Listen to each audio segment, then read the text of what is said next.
Chapitre 15. Une fontaine de sagesse. La Bible nous dit que Dieu a donné au roi Salomon, qui a régné sur Israël vers 970 à 931 avant Jésus-Christ, une sagesse exceptionnelle, une intelligence remarquable et une ouverture d'esprit qui l'amena à s'intéresser à une multitude de sujets, aussi nombreux que les grains de sable au bord de la mer. La sagesse de Salomon, dit la Bible, dépassait celle de tous les sages de l'Orient. Il surpassait tous les autres. Tous les rois de la terre qui avaient entendu vanter sa sagesse envoyaient des délégations de tous les pays du monde pour l'entendre. Ce court chapitre présente quelques proverbes de Salomon tirés de la Bible. Bien qu'écrit il y a plus de 3000 ans, il reste largement cité dans le monde d'aujourd'hui. Proverbes de Salomon et Ecclésiaste. Et tiens compte de ton Créateur au temps de ta jeunesse. Celui qui m'écoute habitera en sécurité. Il vivra tranquille, sans avoir à redouter le malheur. C'est par la crainte de l'Éternel que commence la connaissance. Mépriser la sagesse et l'éducation, c'est être un insensé. Mon fils, sois attentif à l'éducation que tu reçois de ton père et ne néglige pas l'instruction de ta mère. Car l'Éternel donne la sagesse, et ce sont ses paroles qui procurent la connaissance et l'intelligence. Mets ta confiance en l'Éternel de tout ton cœur, et ne te repose pas sur ta propre intelligence. Tiens compte de lui pour tout ce que tu entreprends, et il te conduira sur le droit chemin. Ne te prends pas pour un sage, crains l'Éternel et détourne-toi du mal. Ce sera une bonne médecine qui t'assurera la santé du corps et la vitalité de tout ton être. Mon fils, si l'Éternel te corrige, n'en fais pas fi. S'il te reprend, ne t'impatiente pas, car c'est celui qui l'aime que l'Éternel reprend, agissant avec lui comme un père avec l'enfant qu'il chérit. Heureux l'homme qui a trouvé la sagesse. Heureux celui qui acquiert l'intelligence. La sagesse t'offre dans sa main droite une longue vie, et dans sa main gauche la richesse et la considération. Les voies dans lesquelles elle conduit sont agréables. Tous ses chemins convergent vers le bonheur. Le sentier des justes est comme la lumière de l'aurore, dont l'éclat ne cesse de croître jusqu'en plein jour. La route des méchants, elle, est plongée dans l'obscurité. Ils n'aperçoivent pas l'obstacle qui les fera tomber. Par-dessus tout, veille soigneusement sur ton cœur, car il est à la source de tout ce qui fait ta vie. L'Éternel observe toute la conduite d'un homme, il examine tout ce qu'il a fait. Celui qui fait le mal sera pris à ses propres méfaits. Il s'embarrasse dans le filet tissé par son propre péché. Il périra faute d'avoir été discipliné. Il s'égarera enivré par l'excès de sa folie. Il y a 6 choses que l'Éternel déteste, et même 7 qui lui sont en horreur. Les yeux qui regardent les autres de haut, la langue qui répand des mensonges, les mains qui font couler le sang des innocents, le cœur qui médite des projets coupables, les pieds qui se hâtent de courir vers le mal, le faux témoin qui dit des mensonges, et l'homme qui sème la discorde entre des frères. Mais celui qui commet un adultère avec une femme est dépourvu de sens. Agir ainsi, c'est se détruire soi-même. Celui qui fait cela ne récoltera que souffrance et déshonneur. Sa honte ne s'effacera jamais. Recherchez mon éducation plutôt que de l'argent, et choisissez la connaissance plutôt que l'or le plus pur. Car la sagesse est préférable aux perles précieuses, et les biens les plus désirables ne sauraient l'égaler. Ne reprends donc pas le moqueur, car il te haïra. Si tu reprends un sage, il t'en aimera davantage. Un esprit sage prend à cœur les préceptes, mais le bavard insensé est l'artisan de sa propre perte. La haine allume des querelles, mais l'amour couvre toutes les fautes. Qui tient compte des critiques qu'on lui fait est sur la voie de la vie. Mais celui qui fait fi des reproches se fourvoie. Qui parle beaucoup ne saurait éviter de pécher, mais l'homme avisé met un frein à ses lèvres. Le mépris suit de près l'orgueil, mais la sagesse se tient auprès des humbles. Quand le méchant meurt, tous ses espoirs périssent, et la confiance qu'il avait placée en ses ressources s'effondre. Le médisant divulgue les secrets, un homme de confiance tient la chose cachée. Quand un peuple n'est pas bien gouverné, il décline. Le salut se trouve dans le grand nombre des conseillers. L'homme bienveillant se fait du bien à lui-même, mais l'homme cruel creuse son propre malheur. Une femme belle et dépourvue de bon sens est comme un anneau d'or dans le groin d'un porc. Tel donne libéralement et ses richesses s'accroissent. Tel autre épargne à l'excès et se trouve dans la pauvreté. L'insensé pense toujours qu'il fait bien, mais le sage écoute les avis des autres. Les paroles des bavards blessent comme des coups d'épée, tandis que le langage des sages est comme un baume qui guérit. La bouche véridique est pour toujours affermie, mais la langue menteuse ne tient pas longtemps.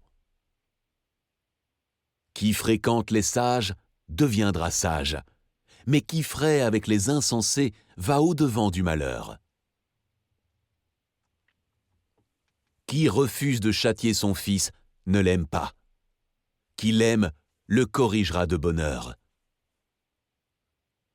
Le moqueur a beau chercher la sagesse, elle lui échappe, alors que la connaissance est facilement à la portée de l'homme de bon sens. Bien des hommes pensent être sur le bon chemin, et pourtant ils se trouvent sur une voie qui finalement mène à la mort. L'inexpérimenté croit tout ce qu'on lui dit, mais l'homme réfléchi avance avec prudence. À tout travail, il y a du profit, mais le bavardage mène au dénuement. Celui qui garde son sang-froid fait preuve d'une grande intelligence, mais l'homme coléreux étale sa sottise. Un cœur paisible contribue à la vie du corps, mais l'envie est comme une maladie qui ronge les os. Opprimer le pauvre, c'est outrager son Créateur, mais avoir de la compassion pour les indigents, c'est l'honorer. La justice grandit une nation, mais le péché est une honte pour tout peuple. Une réponse douce apaise la colère, mais une parole blessante excite l'irritation. L'Éternel voit ce qui se passe en tout lieu. Il observe tous les hommes, méchants et bons. Savoir donner la bonne réponse est une source de joie, et combien est agréable une parole dite à propos. La crainte de l'Éternel est une école de la sagesse.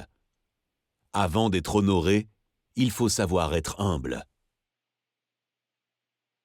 L'homme projette de suivre tel chemin, et Dieu dirige ses pas. Un reproche a plus d'effet sur un homme avisé que 100 coups de bâton administrés à un insensé. Le sot lui-même passe pour sage s'il sait se taire. Qui tient sa bouche close est intelligent. L'insensé n'aime pas réfléchir. Il ne demande qu'à faire étalage de son opinion.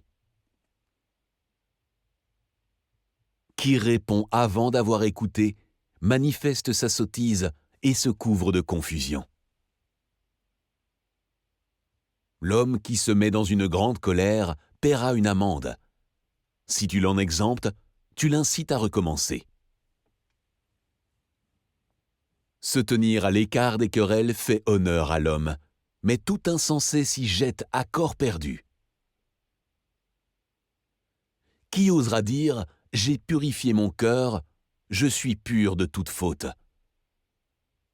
Un homme croit que tout ce qu'il fait est juste, mais c'est l'Éternel qui apprécie les motivations. L'homme avisé voit venir le malheur et se met à l'abri. L'homme sans expérience poursuit son chemin et en subira les conséquences. Apprends à l'enfant le chemin qu'il doit suivre. Même quand il sera vieux, il n'en déviera pas. La tendance à faire des actions déraisonnables est ancrée dans le cœur de l'enfant. Le bâton de la correction l'en extirpera. Ne te lie pas d'amitié avec un homme coléreux et ne fréquente pas celui qui s'emporte pour un rien, de peur d'acquérir le même comportement et de mettre ainsi ta vie en péril. Pour qui les « hélas, malheur à moi » Pour qui les querelles? Pour qui les plaintes? Pour qui les plaies inutiles? Pour qui les yeux rouges? Pour ceux qui s'attardent à boire du vin, pour ceux qui sont en quête de vin parfumé. Un homme sage est un homme fort, qui a de la connaissance accroît sa force. Même si le juste tombe 7 fois, il se relèvera, alors que les méchants s'effondrent dans le malheur.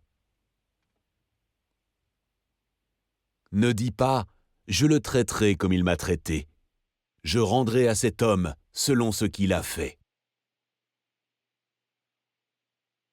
Avec de la patience, on persuade un dirigeant, tout comme une langue douce peut briser un os. Ne va pas trop souvent chez ton ami, de peur qu'il se lasse de toi et te prenne en haine. Ne réponds pas à l'insensé selon sa sottise, de peur que tu finisses par lui ressembler.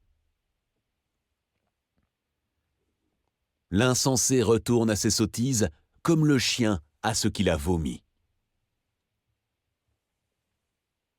Le paresseux se croit plus sage que cet homme qui parle avec bon sens.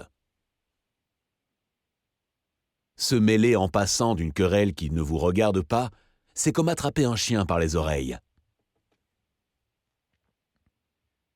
Comme un fou qui lance des traits enflammés et des flèches, semant la mort autour de lui, tel est l'homme qui trompe son prochain et qui dit ensuite « c'était pour plaisanter ». Celui qui raconte des mensonges est ceux qu'il blesse, et avec des paroles flatteuses, on cause la ruine de quelqu'un. Que ta bouche ne chante pas tes louanges, laisse aux autres le soin de le faire. Oui, que ce ne soit pas toi, mais quelqu'un d'autre qui fasse ton éloge. Cruelle est la colère et impétueuse la fureur, mais qui tiendra devant la jalousie?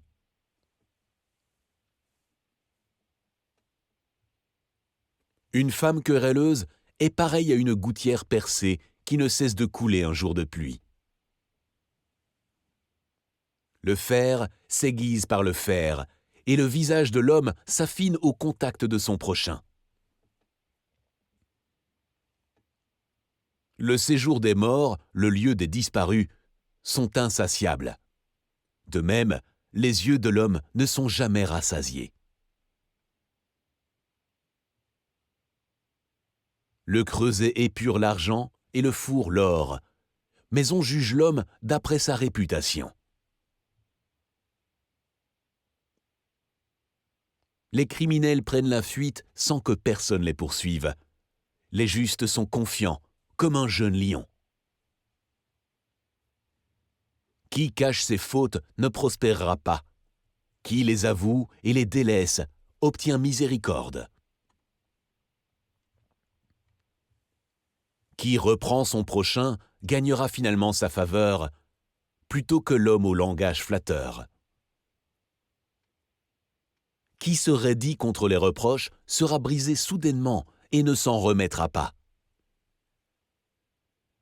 Les coups de bâton et les réprimandes produisent la sagesse, mais un enfant livré à lui-même fera la honte de sa mère.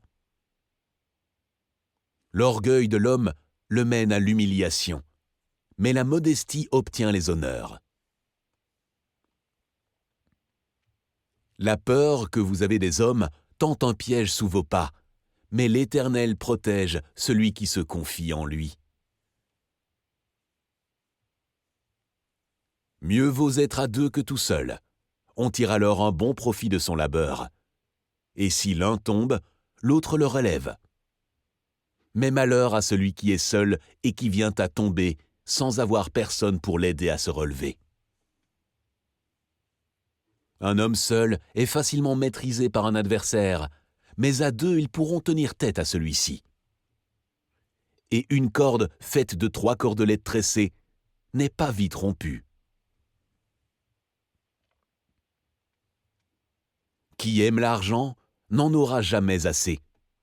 Et qui se complaît dans l'abondance ne sera jamais satisfait de ses revenus. Cela encore est dérisoire. Mieux vaut se rendre dans une maison endeuillée que dans celle où l'on festoie, car celle-là nous rappelle quelle est la fin de tout homme, et il est bon d'y réfléchir pendant qu'on est en vie. Mieux vaut la tristesse que le rire, car avec un visage triste, on peut avoir le cœur content.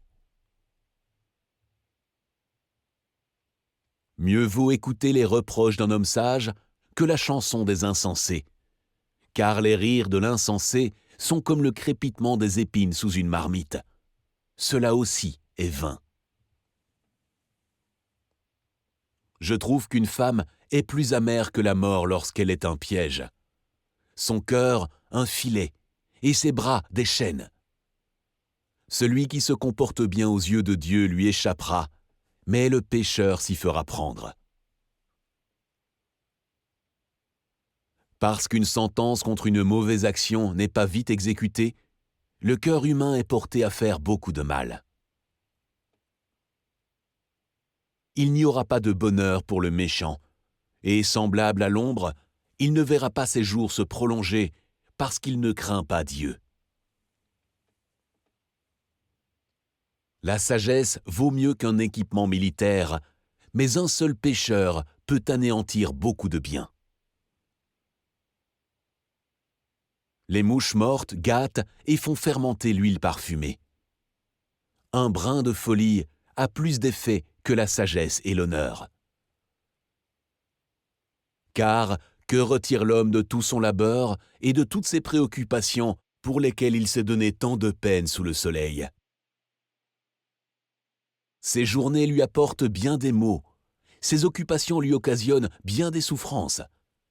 Même la nuit, il ne trouve pas de repos.